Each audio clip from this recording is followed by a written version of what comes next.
Today we are going to discuss chapter number 4 exercise question. Exercise में हमारे पास एक question है कि draw the level structure of HCl, CO2 and SO2.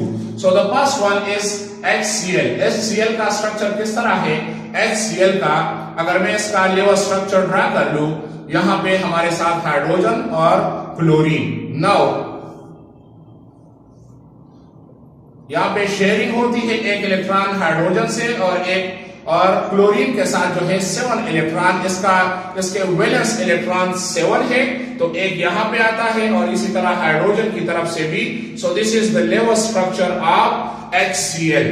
अगर मैं दूसरे साइड पे दूसरा जो है CO2 का किस तरह स्ट्रक्चर है, तो CO2 कार्बन और हमारे पास है ऑक्सीजन और दूसरे साइड पे ऑक्सीजन।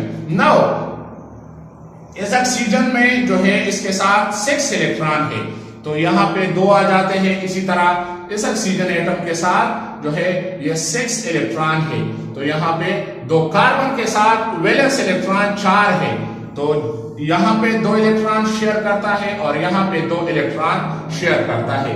रिजल्ट में हमारे साथ RC डबल बॉन्ड O यहां पे लोन पेयर इलेक्ट्रॉन रह जाते हैं और इसी तरह दूसरे साइड पे oxygen. So this is the level structure CO2 का ये स्ट्रक्चर है।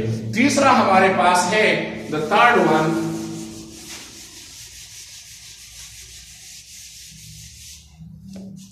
SO2 का किस तरह है? सल्फर के आउटर मोस्ट शेल में 6 इलेक्ट्रॉन है, हैविंग 6 इलेक्ट्रॉन। एक ऑक्सीजन यहाँ पे और यहाँ पे, और ऑक्सीजन के जो है 6 इलेक्ट्रॉन है, तो यहाँ पे जो है इसका शेल और वैलेंस शेल 6 इलेक्ट्रॉन। इसी तरह दूसरा ऑक्सीजन एटम हैविंग 6 इलेक्ट्रॉन, तो सल्फर 2 एक साइड पे शेयर करता है और 2 दूसरे ऑक्सीजन के साथ शेयर करता है। So this is the level structure of SO2। और इसको हम इस तरह भी लिख सकते हैं कि सल्फर एक साइड पे डबल बॉन्ड ऑक्सीजन, दूसरे साइड पे डबल बॉन्ड, इसके साथ लोन पेयर इलेक्ट्रॉन और इसी तरह इसके साथ lone pair electron. So this is the level structure of SO2।